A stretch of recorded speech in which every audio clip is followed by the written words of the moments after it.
Maliko, Pangasinan. Ito ang dinarayo ng mga motorista na gusto magpasyal, makita ang magandang view na yung masasaksiyan sa iyong pagpunta sa Maliko, Pangasinan. Marami kang pwedeng mapuntahan dito sa Maliko, Pangasinan, mapasyalan at ma-experience mo ang ganda ng Maliko dito sa Pangasinan. Kaya ano pa ang inihintay mo? Tara, sumama ka na sa aming biyahe dito sa Maliko, Pangasinan at saksiyan ang magandang mga view rito sa Maliko.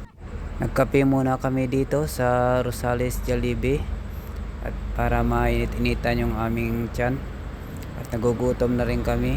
Pagkatapos namin magkape, ayan, naglarga na nga kami papunta sa destination namin dito sa Rosales. Dito banda sana, lumiko na ako dito sa Rosales sa bandang kanan at dito dire-diretso na yung aming biyahe papunta sa Maliko. At dito nga chinek ko yung daanan namin kung okay ba yung daanan namin. Sa oras na ito ay mag alas 6 na, kaya medyo maliwanag na. Napatingin nga ako dito sa bandang kanan, nakikita ko si Haring Araw ay nagpaparamdam na. Pagdating nga namin dito sa taas at ayan na nga, nagpakita na si Haring Araw at ayan, may mga riders na nasa gilid at nagpapapicture. So ayan, dito na tayo. Ito yung unang spot na view dito sa Pangasinan. Ito yung unang madadaanan pag akyat mo ng Pangasinan. Kaya maraming mga riders dito humihinto at nagpapapicture para masaksiyan ang magandang view dito sa tinatawag nilang 360 view. Dati walang bayad dito sa Pangasinan. So ayan na nga, pumasok na nga tayo dito. At ito nga pala, pagpasok mo dito may bayad ito na 20 pesos per head. So may nakalagay naman sa gate nila na pag pumasok ka is may bayad. So ayan, dito nga may mga riders na nagpapapicture, maakyat, mababa. At dito makita natin yung mga view sa taas. At umakyat na nga ako dito at tinignan ang mga view rito sa taas. Dati unang punta ko rito ay hindi pa siya ganito. So wala dati pa may siyang puno mga pa to barrier dito. at malawak pa yung sa taas nito. Diyan lang dati yan. So ngayon marami nang nagbago dito sa area na to. At ayan, may barrier na siya Malaki sa pa to gilid dati dito para safety Laki ka. yan So tinuro ko nga sa kasama ko na dati malawak pa ito at wala pa siyang mga ganyan barrier na nilalagay nila dito. So ayan, kumuha kami ng mga video rito Ganda at ng view tinignan rito. para masaksiyan yung ganda ng 360 views dito sa Maliko, Pangasinan.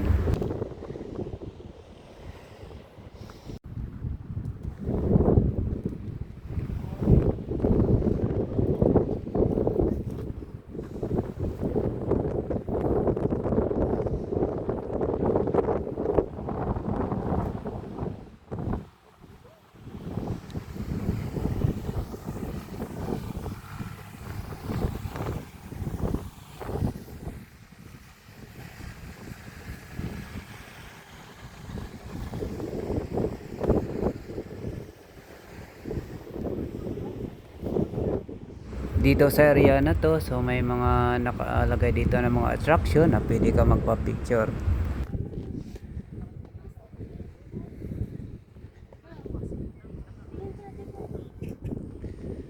At dito nga, nagpalipad na ako dito ng drone para makita natin yung magandang view nasa taas. So dito, nakikita natin yung mga bulubundukin na naka-attract yun sa mga tao. Pag nakita mo ay ma-attract ka sa ganda ng view dito sa 360 view na tinatawag nila. So ayan, enjoy lang natin yung ating mga paggala dito sa Maliko, Pangasinan. At yun nga, tapos namin dito kumuha ng mga video at malis na nga kami. Punta naman kami sa destination.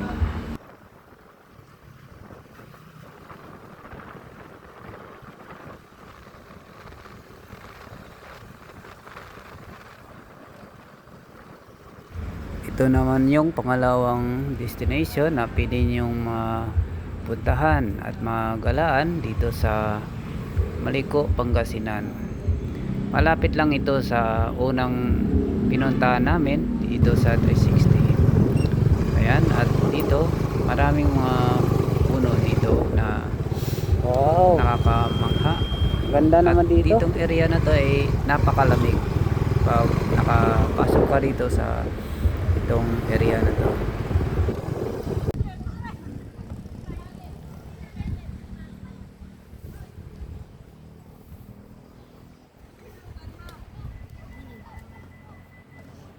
Ganda, sarap no.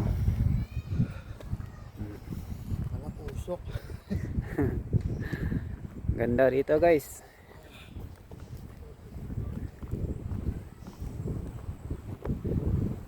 Lamig ng hangin. Sariwang hangin. Oh.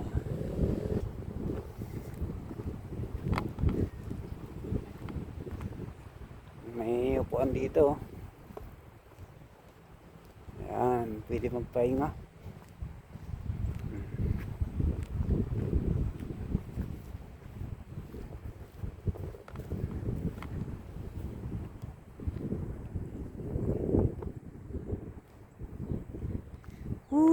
Sarap. Ito nga, ramdam mo yung lamig ng simoy ng hangin na dumadampi sa iyong katawan.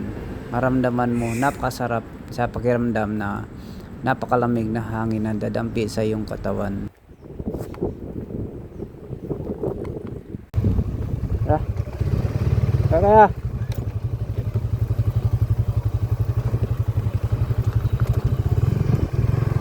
At dito, umalis na nga kami. At nagpatuloy na kami sa aming pagbiyahe papunta sa pangatlong destination namin. At dito, makikita mo yung magandang view. Napakaganda talaga ng view dito sa Maliko, Pangasinan. Kaya may enjoy mo talaga yung pagbiyahe mo dito pag ikaw nakagala dito sa Maliko, Pangasinan. Kaya ikaw, ano pang iniintay mo?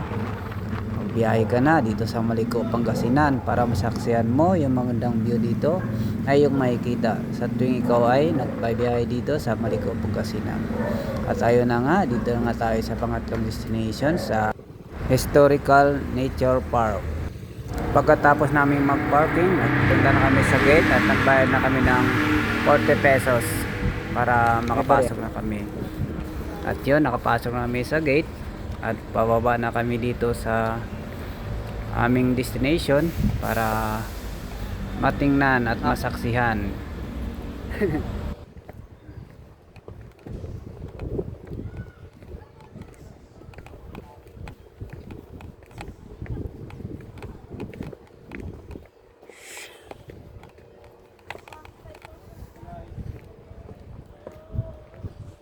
Digira. At ito nga yung dinadayo rito ng mga motorista na makapunta dito sa Maliko para makapagpa-picture sila. Nandito na tayo sa boundary ng Pangasinan at Nueva Vizcaya dito sa Santa Fe, Nueva Vizcaya. At ayan nga, nagtungo nga ako dito sa information kung ano yung pwedeng mapuntahan dito. At dito nga bala ko pumunta sa Santa Rosa dito sa Nueva Vizcaya. Bulacan. At ayan nga, inausap na ako ng assistant dito. Pasulat ng pangalan, sir, pa-check ng sex, and then yung address po. Buwa na.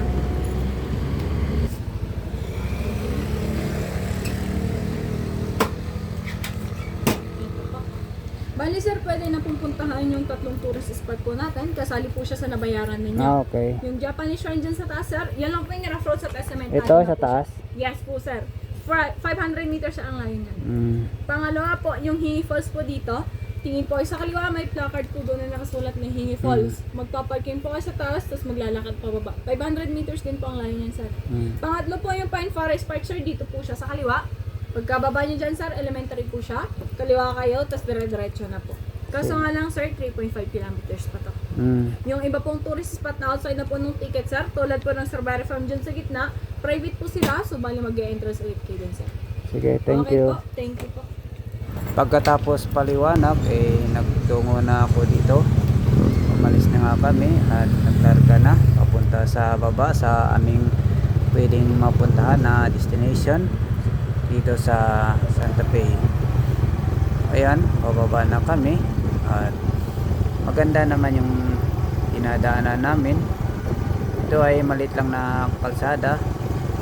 So dito tingin-tingin kami rito kung saan kami dadaan dito. Dito sa part na to medyo nalito kami kung saan yung daanan kasi maraming mga daanan na pwede mong daanan. Diretso tayo. At ayan, dumiretso muna kami. Tingnan muna namin dito sa unahan kung dito ba yung daanan namin. Dito medyo naligaw kami rito. Hindi namin alam kung ano yung dadaanan namin. Dito sa area na to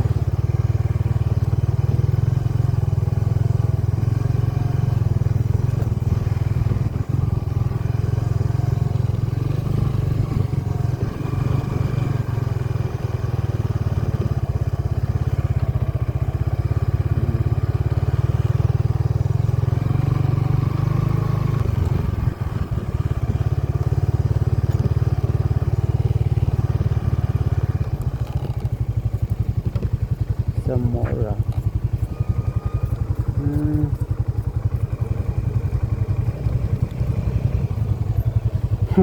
Wala, di ko na alam kung saan tayo pupunta eh. Yeah. Ano sabi nila?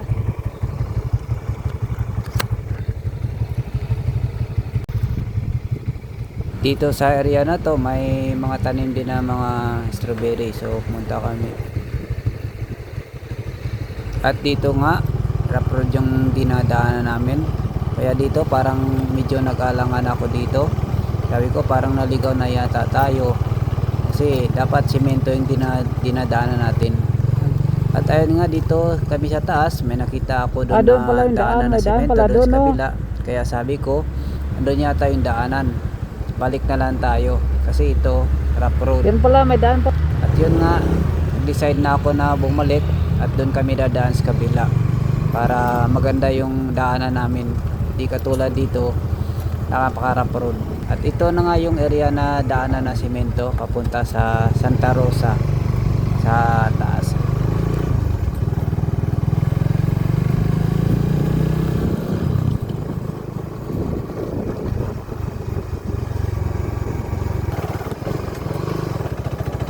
At ito nga yung arko ng Santa Rosa. Huminto nga kami rito at nagpa-picture.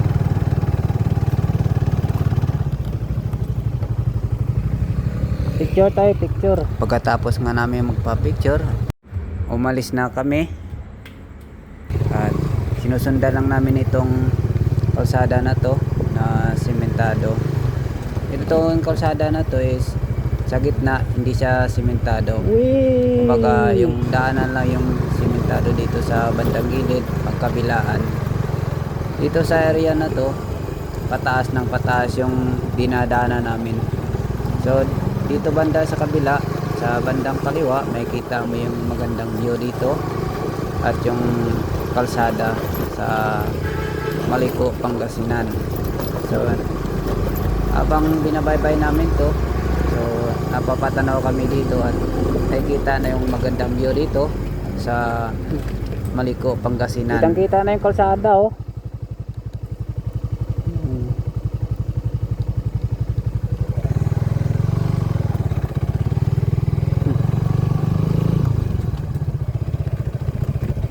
Kitang kita na oh.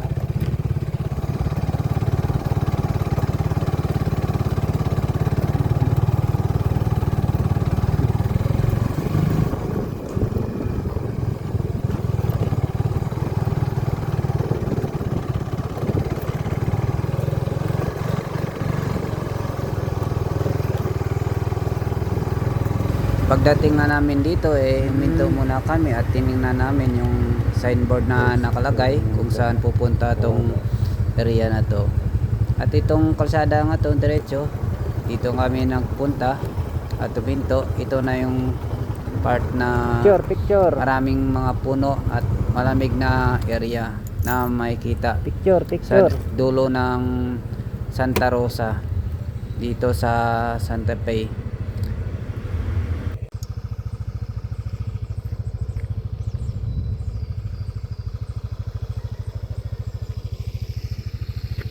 At dito, nag-picture nga kami dito. Pagkatapos namin magpa-picture, bumaba na kami at huminto kami dito sa area kung saan kami huminto kanina, paakyat. So, napakagandang view talaga dito. Ganda ng view.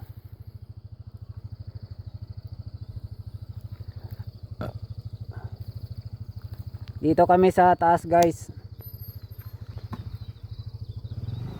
Yan yung dinaanan, no? Kalsada. Yan. Sa kabila. Ayan siya.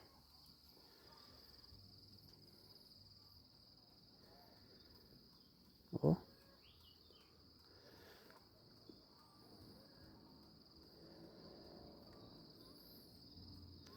Yan, may mga dumadaan, no?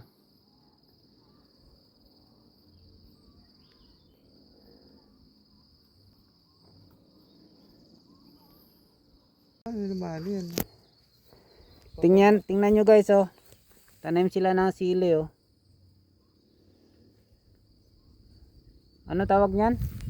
Yung ano, malaki tawag doon. Oo. Pepper, bell pepper. Bell pepper. Ayan, oh. Nasa gilid ng bangin. Hanggang doon, oh. Hanggang doon sa baba. Ayan, oh.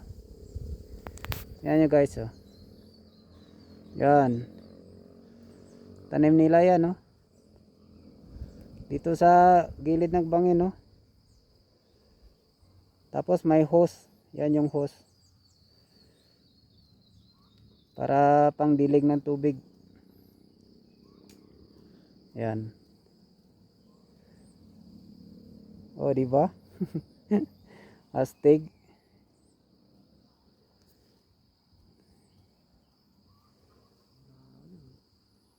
At dito nga, nagpalipad nga ako dito ng drone para makita talaga natin yung magandang view. Medyo nag-alangan nga ako dito magpalipad kasi mahina yung signal, na wala yung signal. So sinubukan ko lang magpalipad ng drone dito para makita ko talaga yung magandang tanawin dito sa Santa Rosa. So dito nakita ko yung campsite dito banda sa taas namin kung saan kami nakapwesto at nahagip ito ng aming drone at nakita namin yung area. At dito may kita rin natin yung daan ng Santa Rosa at ito yung area na pababa na ng Santa Rosa. Pagkatapos nga namin dito, pumunta naman kami dito sa kabila. Ito yung Salaksak Memorial Ganda Park. ng ano dito, ng view.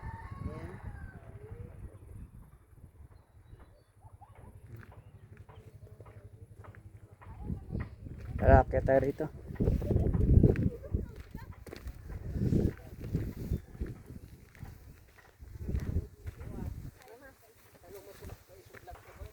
Bawal magtapon ang basura dito.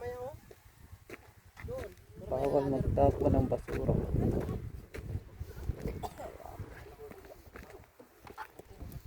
Ano ba na tayo Santa Fe? Ano pare? Kaya?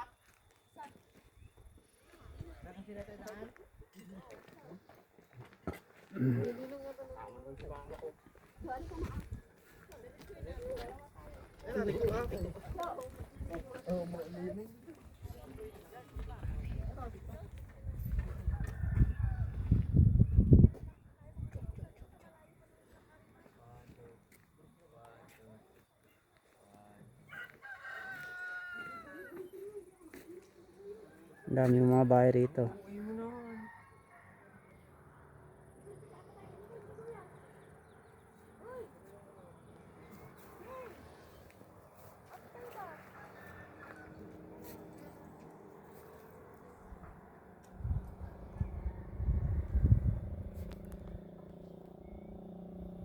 At dito nagpicture muna kami.